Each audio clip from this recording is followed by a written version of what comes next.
You're walking on a very tenuous line, a very thin line between life and death. And if something goes bad, you're dead. So we knew that they didn't want to be up there during the afternoon when the storms could come in. So we set a time of 1 o'clock. That's their turnaround time. We talked to them on the radio. They were still far away from the summit. They weren't going to make it. So they made the right decision, and they turned around, and they came back down to our base camp. For me, going to Mount Everest was a progression. You know, it's a series of goals. I'm a very goal-oriented person, and so I would climb one mountain and think, what's next? And I would continue to go for something bigger and bigger and bigger, and obviously Mount Everest, the biggest out there. And so it was just a progression, a series of events that led me to that. The catalyst of what really got me to Everest, though, is my father was diagnosed and died of cancer a couple of years ago. And it was terminal cancer and inoperable, and from when he was diagnosed to when he died was only 2 months. And so for me, it really helped me to, or really reminded me of how fragile life is. I was then diagnosed with cancer shortly thereafter, had a couple of surgeries, and everything is good now, but again, really intensified that desire to make the most out of life. And I figured if I want to climb Mount Everest, now's the time to do it. And so I set that goal and made it happen.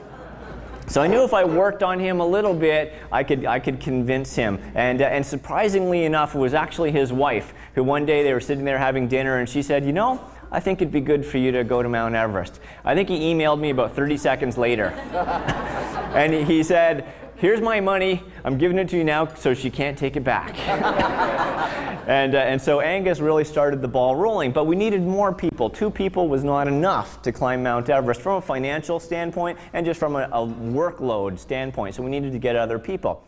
There were challenges of illness, you know, people getting sick on the trek in and having to support those team members to make it to base camp. There were challenges with the military when we got to base camp and having our phones confiscated and being told what we could do and what we couldn't do, and how we dealt with that together as a team. And then just the whole, you know, personal physical challenges in climbing the mountain is the most difficult thing that I've ever done. And so the psychological, mental, emotional part of that is as big, if not bigger, than the physical part of it. So you really need to be strong emotionally, mentally, in order to overcome those physical challenges so you can get to the top. And working together as a team was really part of that. You're at the same altitude that jetliners, commercial jetliners, fly at. Bringing my experiences on Everest into the world, the work world, as far as the presentations that I do, the training that I do, was a very natural fit. The base camp of Mount Everest is a great laboratory for examining leadership and teamwork, and you can really see very clearly the teams that are working well and the teams that aren't working well. You can see how leadership has an impact on those teams' performance and their ultimate success. It's a very black and white world. You can really see the cause and effect relationship, whereas back in the business world, we can't always see that cause and effect relationship. It's muddied by all kinds of different factors. So for me, it really clarified the power of leadership, the power of teamwork, and Everest just made it a really easy and interesting story to tell. And I think it's interesting for people, but they also walk away having, you know, learned something about themselves and how they can better perform in leadership or in a team environment.